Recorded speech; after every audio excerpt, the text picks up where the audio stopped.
If you're just tuning in, this is Spicy Monday Part 2, where our brave heroes are just being yelled at by me for not checking their backups. We already covered that you need an RPO and an RTO defined, and it should probably be defined MSP wide, same way you would with an SLA.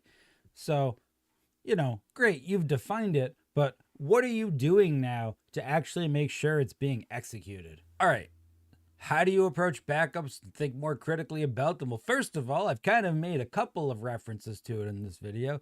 Do you have your RTO and RPO policy defined somewhere? And I don't mean per client, because if you're doing that per client, that's pretty fucking dumb.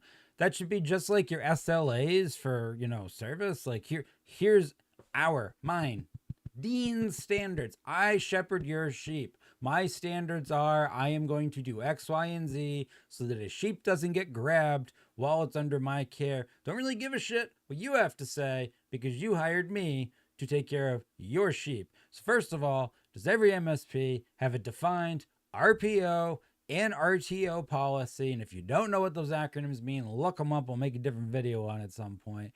Do you have a policy documented that is in your scope of work that every new client gets, so that in the absence of any further conversation with that client, which I know is what is happening in most cases, you have something you can fall back on that says these are our minimum standards that are being adhered to 100% of the time, or whatever your 90% of the time, whatever your SLA is on this. Because if you don't, you should. And very quick, while we're on that, what a wonderful thing to talk about during your QBRs, TBRs, whatever the fuck you're calling them, in your routine VCIO meetings with your clients about exactly what the RPO and the RTO mean in terms of actual business. Because I don't know if your clients are like my clients. I know they are. But clients get awfully fucking hand wavy in the boardroom with like, oh, yes, that's good enough for us, backup peasant. Out, I say. And then when shit actually goes wrong, they're screaming at you that you don't have incrementals every 2 minutes with transaction logs so they can restore to a sneeze ago at the drop of a hat in 2 seconds. Because client's gonna client. So good thing to talk about. Good thing to drive other areas of their technology roadmap, because ensuring, especially in RTO, isn't just about how good the backups are. Everybody listening knows that, I hope, right? Like, the whole environment has to have the capacity to actually restore that data within that time period, and most of our clients have shit tier internet connections, and if all your horse shit is hosted in someone's fucking cloud, even if it's your favorite vendor, it's got to transfer on site first to that shit tier little box that you've been relying on that's barely big enough to hold 2 platter drives. You know the box I'm talking about. A lot of you have built your entire business on it because you're idiots. Well, anyways, so make sure you can actually arrive at the RTO. But anyways, I digress. So you have RPO, RTO put in your SOW. Well, what else? It's interesting. I keep indicating during this video that even my favorite vendors, and in my case, I will say it again, Acronis, fucks up. They've made mistakes. Their shit hasn't worked. Same things happen for your favorite vendor. Almost like if your core line of business is going to include backups, you need to do more than just have a single solution that you set and forget. Almost like you need to have some redundancies, which I know everybody, oh yes, I do the backup 3-2-1 policy. Ha ha! I am the superior backup MSP. I'm not talking about that. It's not 1978. What I am saying, however, is you probably should have more than one method, not only to restore the data, but to get a hold of the data. Because, vendors gonna make mistakes. You're gonna make mistakes. Clients are gonna make mistakes. Weird to put all those eggs in one basket. And remember, while we're having this conversation, there is a difference between backups, redundancy, and high availability. These things might all swim in very, very similar circles, but they do not mean the same things. And I bet a lot of our clients think they do, because a lot of you have been doing BCDR messaging on your MSP shit for years. So we've totally muddied the waters where a lot of your clients think the backup solution's fucking magic. But that's your problem, not my problem. Most importantly, the one thing that I know a lot of you aren't doing, in fact, I bet most of you aren't doing, In fact, I bet some of you are going to be saying in your heads or in the comments, Dean, I am doing that. And then I'm going to say, okay, prove it to me. And then I'm immediately going to be able to prove that it's not happening. You're not fucking checking your backups. So here's the thing about checking backups. And I mean properly checking backups. So if I've got a bunch of file folders stored in the basement, they're paper backups, because this example works a little better if you think of it this way. If I got a basement, and that basement is full of banker's boxes full of paper backups, and I'm not an asshole, so they're off the ground, so that 6 inches of water won't ruin them, and there's reasonable fire mitigation in place. Once again, not a giant jackass. And let's say there's a camera as well. So I have a reasonable idea at a point in time that the paper backups aren't going to just get destroyed. And so you check them. And let's say you check them, you send, I don't know, Susan, the backup, warehouse manager with her flashlight down there daily checks. Well, what's going to happen? Susan, so one person daily, she's going to go down there, she's going to open the door, she's going to walk all the way down the basement from one end to the other with the flashlight. She's going to visually inspect that, first of all, the box is actually, hey, the box is still fucking here. All right, cool. And then she's going to kind of, look in between them to see if there's any like water damage, mold, any nonsense that you could visually inspect from that walkway. No visual damage. Let's say Susan's company, they really got their shit together. So they claim they do test restores. So Susan goes up to a banker's box with her flashlight, and she kind of shines her flashlight through the little handhole, and she's like, hey, this box still has documents in it, and those documents have business words on it. Fuck yeah. And then leaves and fills out a report and says backups checked. That's about as far as the ones of you who are doing backup checks are taking it. And if you're using a service like Datto or Acronis Cloud or Backup Radar or whatever the fuck, that's about as good as what the reporting's giving you. Are the backups still present in the warehouse? Yes. Are they covered in mice or mold? Doesn't look like it. Do they contain words that look like businessy stuff? They do. And that's it. And no one really takes it any further than that. And then suddenly you need a backup and you open the box and you find out that it doesn't contain any of the things you thought, that those things have molded away, that the box lid won't open, that opening the box lid destroys the box, that in fact there was a nest of rats, it was just hidden. There's so many things that actually happen when you go to use it. And then we turn around and we look at the vendor that made the boxes and that made the basement and the fire suppression system and the raised floor, and we're like, this is your fault. Fuck you. You're a bad vendor. I don't trust you. Do you see how crazy and irrational all of that sounds?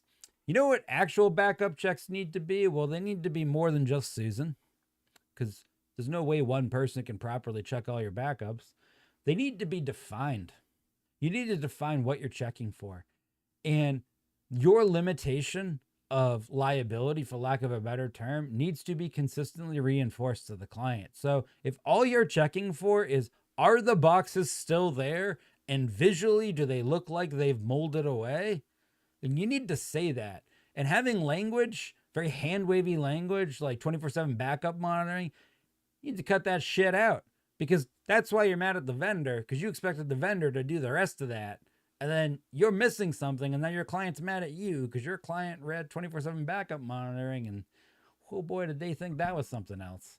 So it's important that you check your backups, and it's important that you very clearly differentiate between backup checks to make sure that they're present and functional, between test restores, between full DR situations, between canary files. These are all different things. They are similar. They all go to a similar goal, but these are different things. And you know why? You know why Susan's company isn't taking boxes out of the basement once a week, bringing them up to a conference room, dumping them out, and making sure everything is legible and exactly what it's supposed to be in the order it's supposed to be in? Because that's fucking time consuming and expensive, and it almost always requires pulling something down in production, especially in a DR situation.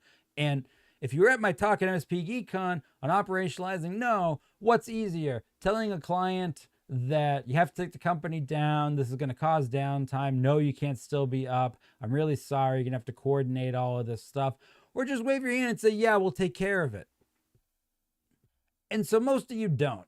And then you go online and you astroturfy post shit like, we do test restores. We have automated test restores. We get a snapshot. It spins the VM up to the loading screen and takes a snapshot.